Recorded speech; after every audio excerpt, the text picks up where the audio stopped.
I'm Shelby, and today I'm talking about ISIS and the power of social media. In my intro, I talk about how the purpose of my study is to show how ISIS specifically uses social media to their advantage to grow their terrorist group and recruit new members. They've given terrorists the ability to contact this audience that they have specifically straight through the internet, which is easy because you don't even need to travel across seas to contact these people. They've even shown that ISIS is the best at using the internet and social media to recruit these new members. Along with all of this research and my scholarly articles, I used social media platforms and a few other news outlets to prove this and how they can put a stop to maybe this terrorism that's on the internet today.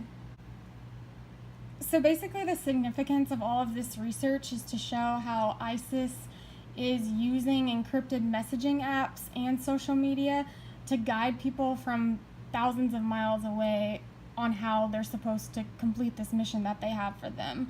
Americans don't even realize how easily motivated they are and how easily they're recruited to do these things when people think, oh, I would never do that in a million years. Even just last year, New York Times reported that over 100 Americans had been recruited by ISIS since they found out how to use the internet as like an enlistment tool to recruit these American people. And over here it even says like us on Facebook. Some more of the significance showed that Western governments noticed this rise in ISIS terrorists online, and they're trying to call for more restrictions on the content that's being posted on social media platforms, and they're trying to even get citizens to just cooperate and try and counter message these ISIS people to get them to stay off of these social media sites. They've even gained followers from all around the world and somehow convinced them to leave their own families after just a random message from ISIS pops up and they decide, oh, I'm going to follow it.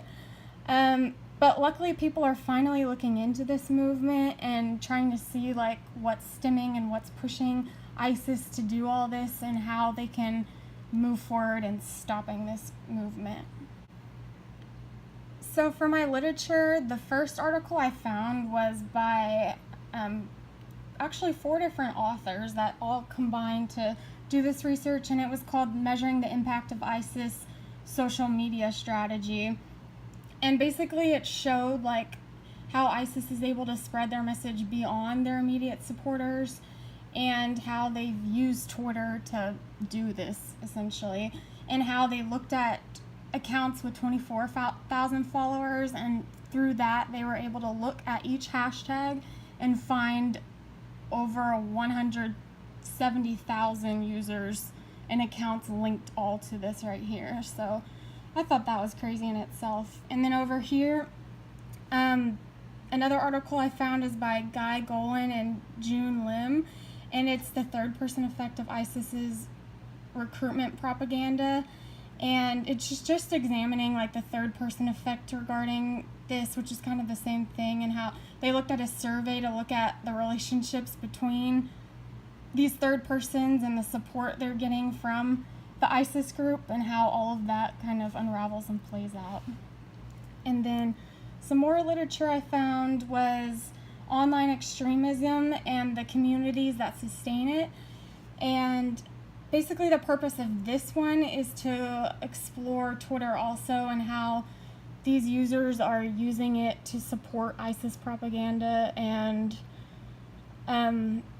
they basically said within this ISIS supporting community, they observe a diverse range of actor types, fighters, propagandists, recruiters, all types. So just looking at the interaction between these people and the ISIS people at the same time.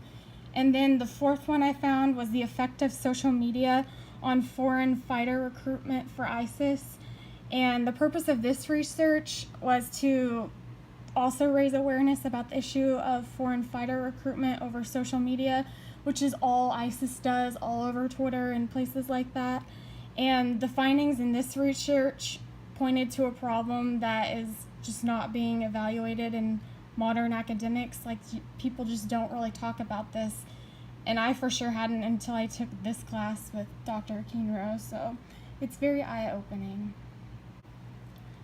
So one of the examples I found was the Hyderabad plot, which took place in Hyderabad, India. And basically these two brothers, Mohammed and his younger brother over here, Ilis, they were both recruited to carry out this plot that ISIS wanted to attack India's major tech hubs. So they were like, oh, you live in India, so we'll use you. And it worked. So basically they were guided by these terrorists, or ISIS, for 17 months, and they were showed every last bullet they needed to use. They had to be taught how to pledge allegiance, and they actually did it all. And experts were calling this enabled or remote controlled attacks, because basically ISIS isn't remote controlling them via the internet on what to do like you would a remote control car, just driving it around. ISIS, they told them to embrace violence, and even had pistols and ammunition left in bags hanging from trees for them to pick up to use, and were highly encouraged to use them. After they were arrested, they were both even unable to identify who these ISIS people look like. Like, they didn't even know their nationality. Who even knows if they're from the Islamic State? Like, they just don't know. And all of this is from those encrypted messaging apps, which are just how the terrorists are guiding these people, which is just crazy how people are following this and doing what they say. So as far as my discussion and conclusion, my research showed that these ISIS extremist groups are able to virtually guide pretty much anybody that's willing to follow them and listen to these crazy messages they're sending. And what they found is that there's more and more ISIS supporters appearing online, as more and more ISIS-related hashtags are appearing on sites like Twitter, Facebook over here.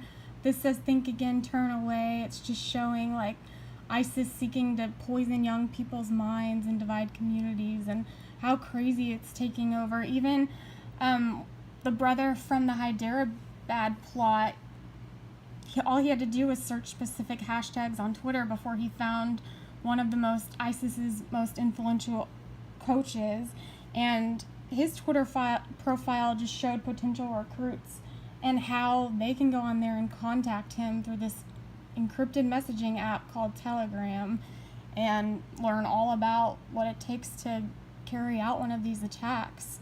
So in conclusion, I found that once news outlets and social media users start posting to show this crazy rise in influence they're having, the more the government and social media companies are to provide more online content restriction.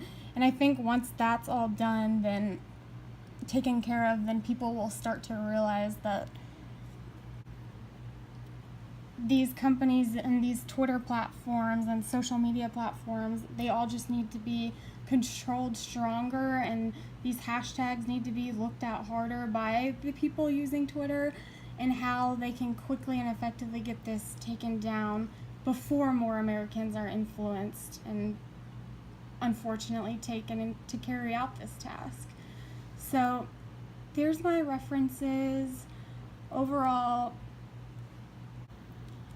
and thank you for watching this video, and I hope that you learned just as much as I did.